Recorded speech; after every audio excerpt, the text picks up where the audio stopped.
E aí, pessoal, tudo bem com vocês? Espero que sim. Aqui é o professor Leonardo de História, tá? E na aula de hoje nós vamos trabalhar aí com a Primeira Guerra Mundial. Na verdade, vamos trabalhar com os antecedentes, tá? Que vão gerar aí a Primeira Guerra Mundial, tá? Que foi aí de 1914 até 1918, que marcou aí o início do século XX, né? A segunda década do século XX, certo?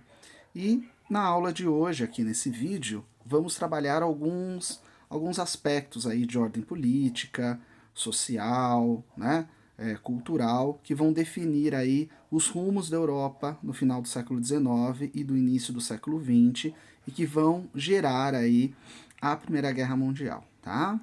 Então, ó, num primeiro momento, vamos trabalhar um pouquinho a visão de mundo que vai ser construída na Europa, né? Principalmente aí na França, na Inglaterra, com uma série de revoluções liberais que vão marcar tanto a França, tá, quanto outros países da Europa. Então, por exemplo, em 1830, tá, nós vamos ter uma revolução importante na França, e em 1848 nós vamos ter um evento chamado Primavera dos Povos, tá, onde as ideias aí socialistas, né, marxistas, elas vão anarquistas, elas começam a circular na Europa, certo? A classe operária ela começa a clamar aí por mais direitos, né, direitos trabalhistas, certo? Mas por que são revoluções liberais? Porque essas revoluções, mesmo aí com a importante participação da classe operária, né, exigindo aí melhores condições de vida, de trabalho, vão ser revoluções que vão definir a ordem burguesa, vão consolidar a ordem burguesa, tá? Então todo aquele resquício lá aristocrático, né, advindo lá das monarquias absolutistas, todos os direitos feudais, eles vão ser definitivamente abolidos na Europa, na Europa Ocidental nesse período, né? Então, principalmente aí no contexto francês, certo?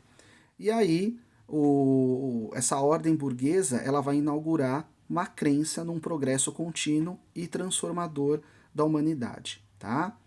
Então, aí fazendo uma ponte aí com o iluminismo, né, que acreditava na ideia da perfectibilidade humana, né? Então, os burgueses aí, os detentores do capital, né, aqueles que detinham o controle da produção industrial, eles vão achar que esse progresso industrial, tecnológico, ele iria levar um progresso contínuo, tá, da humanidade, certo? Depois a gente vai abordar mais esse tema aqui. Após esse primeiro período aí, marcado pelas revoluções liberais, tá? Então, que vão definir a ordem liberal, burguesa, a ideia da sociedade aberta aos talentos individuais, contra os privilégios de nascimento, nós vamos entrar num segundo período chamado de Belle Époque, tá? Belle Époque, o nome, né, expressão aí, expressão francesa, uma bela época, né? Então essa Belle Époque, ela vai de 1870 até 1914, certo? Então ela começa aí o final, né, da Guerra Franco-Prussiana, tá? Então a França ela entrou em guerra aí com a Prússia, que promoveu a unificação alemã.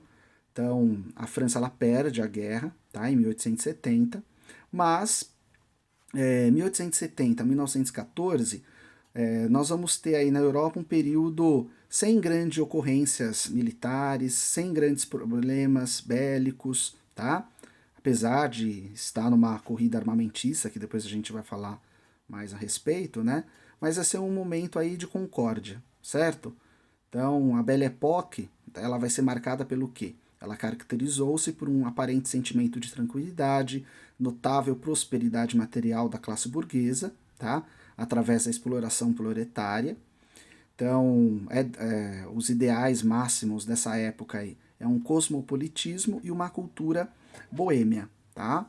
Essa cultura boêmia aí, ela vai ser cristalizada, objetivada, né, em Paris. Então, a cidade de Paris, a cidade luz, né, ela vai ficar conhecida aí como centro dessa explosão cultural, né, que vai ser chamado aí de Belle Époque, tá?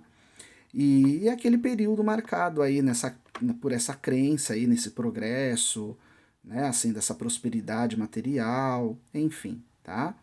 Nesse período nós vamos ter vários avanços técnicos científicos, tá? Que vão mudar aí essa crença, né, nessa prosperidade material, nesse progresso industrial, tá? Então vamos ter o surgimento aí do cinema com os irmãos Lumière, né? O desenvolvimento aí do avião com Santos Dumont, né? O do automóvel. Então nós vamos ter aí o surgimento da estética do impressionismo, tá? O mais famoso pintor expressionista aí foi o Monet, e da Arte Nouveau com o Alphonse Mucha, tá? Muito bem. Então, ó, Torre Eiffel, né, que foi construída aí para celebrar uma das exposições universais. Essas exposições elas ocorriam para celebrar, né, os avanços técnicos científicos da época, a prosperidade industrial. Então os países da Europa montavam estandes, né, onde eles mostravam aí um pouquinho da produção industrial deles, os avanços científicos. E a Torre Eiffel ela vai ser construída para uma dessas exposições universais, né, que vão ocorrer em Paris. E aí os parisienses vão gostar da Torre Eiffel e ela vai ficar aí, certo? Então hoje, até hoje, né, um dos símbolos da França, um dos cartões postais. Então a população passeando aí em torno da Torre Eiffel, né? Então a maior parte aí dá para perceber que são burgueses, certo? Que usufruíam aí desse progresso material proporcionado pelo avanço industrial, tá? Os proletários ficavam à margem, né, da sociedade, fora desse mundo burguês, certo? Mais uma foto aí que ilustra esse período aí de prosperidade material, né? Da Belle Époque, os automóveis circulando pelas ruas. Aqui a moda feminina da época, então esses vestidos esvoaçantes, né? A bicicleta. Então a vida burguesa era uma vida muito cômoda, né? Então você tem lá o luxo, né? O progresso material, certo? Aqui a fotografia, né, ela começou a ser difundida aí nessa época, tá? Então, a vida boêmia, né, dessa época, ela tá ligado aí aos shows de cancan, né? Então, os homens se reuniam em casas noturnas, conversavam, trocavam ideias sobre artes, pintura, política, e lógico que tinham os encontros aí com as prostitutas, né, da época. Então a vida boêmia era essa, tá? Bom, então Belle Époque foi representada por uma cultura urbana de divertimento, né? Já falei aqui os cabarés, as danças do cancan, né? Tem o Moulin Rouge, né, que é famoso aí até hoje, né? Os boulevards, né? E os cafés, certo? Então, a Belle Époque, incentivada pelo desenvolvimento dos meios de comunicação e transporte, aos quais aproximaram ainda mais as principais cidades do planeta, certo?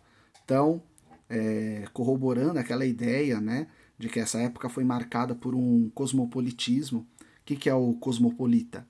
É o homem que ele se dá bem em todas as partes do mundo, né? Que ele está antenado aí com a cultura mundial, enfim, é o homem moderno por essência, tá? Então, Belle Époque ela vai ser marcada então por essa explosão dessa cultura urbana, né? Então essa nova ordem moderna inaugurada por esse progresso industrial, né? Então o homem ele vai ficando cada vez mais afastado daquela vida do campo, né? Então ele se volta aí a essa cultura urbana de divertimento, né? Marcada por esse progresso material, industrial, mas que infelizmente poucos podiam usufruir, tá? Então você tem aqueles excluídos da sociedade, né? Então, homens que são desempregados, né? Os proletários, né? Os operários, enfim. Então, Jean Renoir, tá? outro nome importante da produção artística, da estética da época, tá? Então ele retratava essa vida urbana dos cafés, né? Então essa vida boêmia, né? De celebração, enfim, do progresso material. Então, essa imagem aqui. Então, assim, o campo, essa vida idílica, ela passa a ficar presente na produção artística, né? Ela passa a ser um ideal estético, certo? Só que o normal da época é essa cultura, essa vida urbana. Mais outra obra do Renoir, né? Certo? Então a ideia era captar o instante, o movimento, certo? A pintura impressionista, ela trabalha com esses valores, tá? É você registrar na imagem o fugaz, né? O momentâneo, tá? Da vida, dos momentos. Monet, um dos mais famosos pintores impressionistas, tá?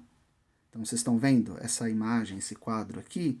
Ele pinta o instante em que o sol bate aí no Monte de Feno, tá? Ele tem vários estudos sobre a luminosidade, como que a luminosidade ela incidia, né, nas paisagens. Então é um tipo de arte, né, que não tem uma preocupação política, de denúncia social, nada disso.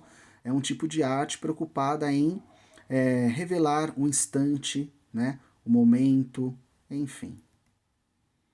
Agora vamos para o Alphonse Mucha. Então, esse artista, ele ficou famoso aí pelas pinturas dele, ligadas aí muitas vezes à publicidade, tá? Então ele fazia propaganda para os shows de cancan que ocorriam na Paris da época, né? Ele fazia propaganda de produtos, né? Mostrando esse progresso material, fazia propaganda para cantoras da época, certo? Então Alphonse Mucha, os quadros dele são sinônimos de Belle Époque parisiense, certo? Então aqui mais um quadro dele. Há pouco tempo teve uma exposição do Mucha lá na Paulista. Não sei se alguém chegou a ver, né? Pode deixar nos comentários aí, se gostou ou não. Então aqui é bem interessante esse painel que ele representa, né? Na forma feminina, simbolicamente, a primavera, o verão, o outono e o inverno. Então aqui, ó, propaganda, né? Mostrando aí a vida da boemia, desses cafés, desses bulevares, certo? Nós vamos ter aí o Toulouse-Lautrec, tá? Toulouse-Lautrec, os quadros dele são aqueles que mais representam essa vida boêmia, né? Então ele mostra lá os cafés, mostra essa vida noturna que era frequentada por esses artistas. Muitos desses artistas eram pobres, né? Viviam quase à beira da falência. Então, de vez em quando eles conseguiam vender um quadro ou outro, tá? Então eles representavam também muitas vezes as contradições dessa sociedade burguesa, tá? Então eles usufruíam de todo o luxo, de toda a boemia da época, mas eles passavam aí por sérias dificuldades. Então, Toulouse-Lautrec, ele frequentava também os prostíbulos, né? Enfim. Então aqui uma imagem, né, de um cabaré, o Chat Noir, né? Essa imagem é bem famosa, certo? Bom, então Paris Boêmia. Então todos esses pintores aí, principalmente o Mucha, né, o Toulouse-Lautrec, eram pintores da vida moderna, né? Então os quadros deles aparentavam aí esse refinamento artístico, né?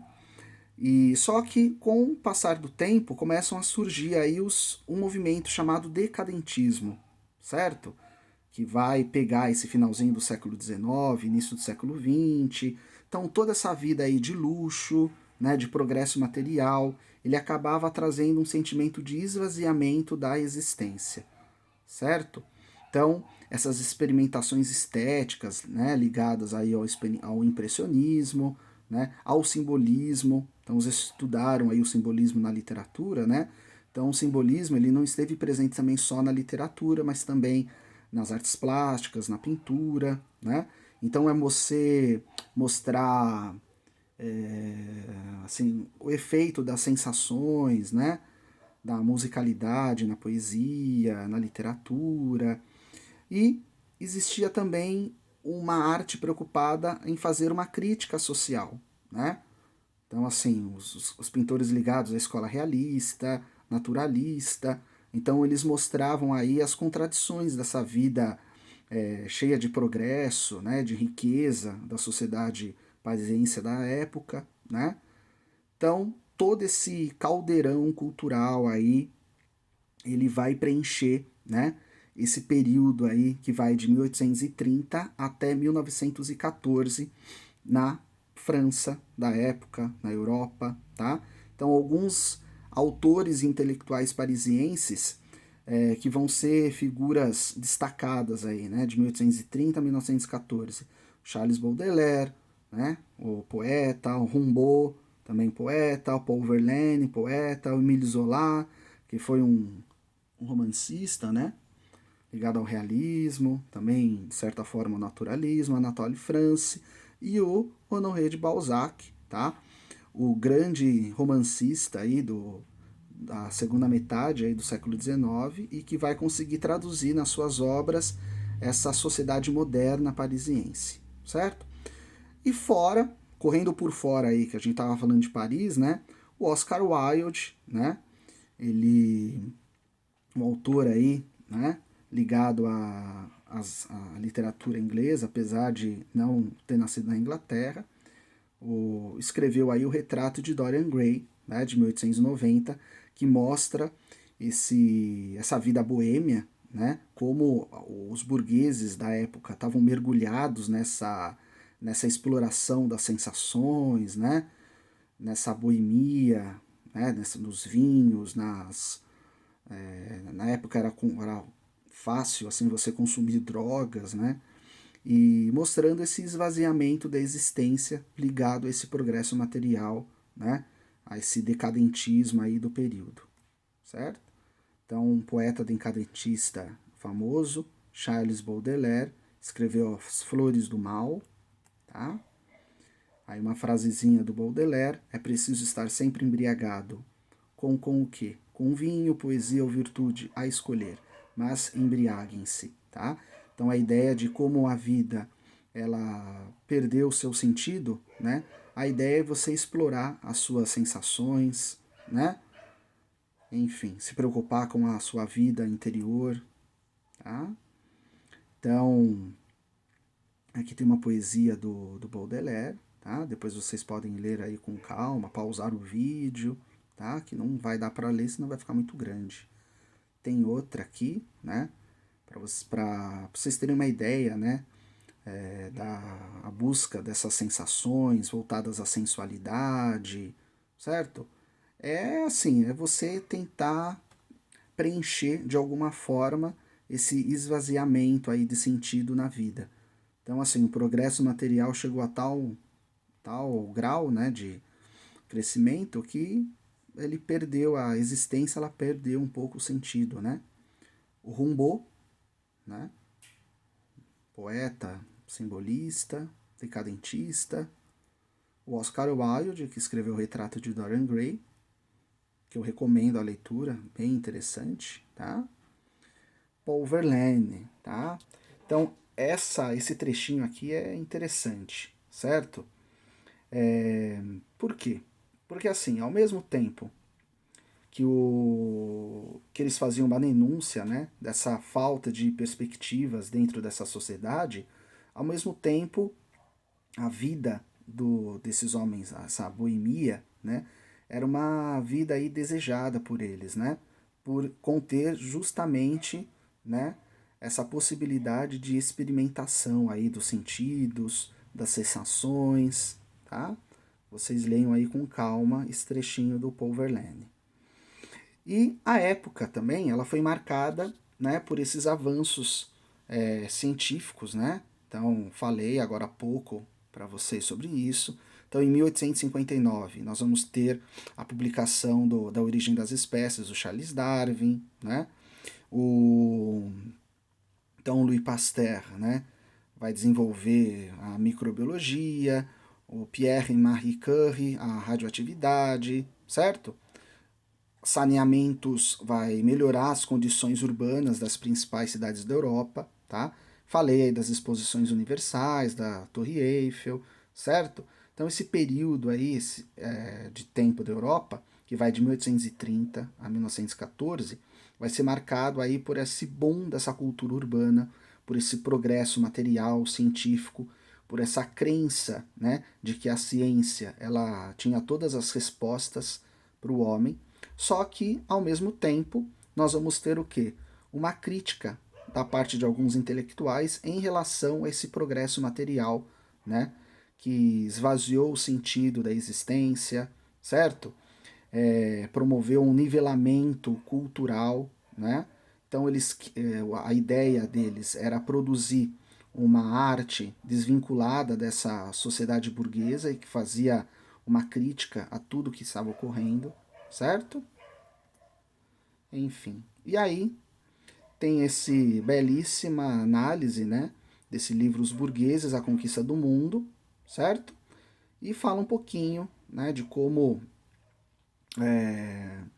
era essa sociedade, né? Então, tem a citaçãozinha aqui, vocês podem ler depois com calma, tá? Lembranças do passado, então até hoje em Paris nós temos alguns cafés que lembram, que são dessa época, na verdade, né? São dessa época, preservam aí o ambiente dessa Paris boêmia da Belle Époque, certo? Enfim. Bom, sobre o crescente nacionalismo, vamos deixar aí para o próximo vídeo, tá? Porque daí nós vamos já entrar nas causas que vão gerar mesmo, né, a Primeira Guerra Mundial. Tudo bem?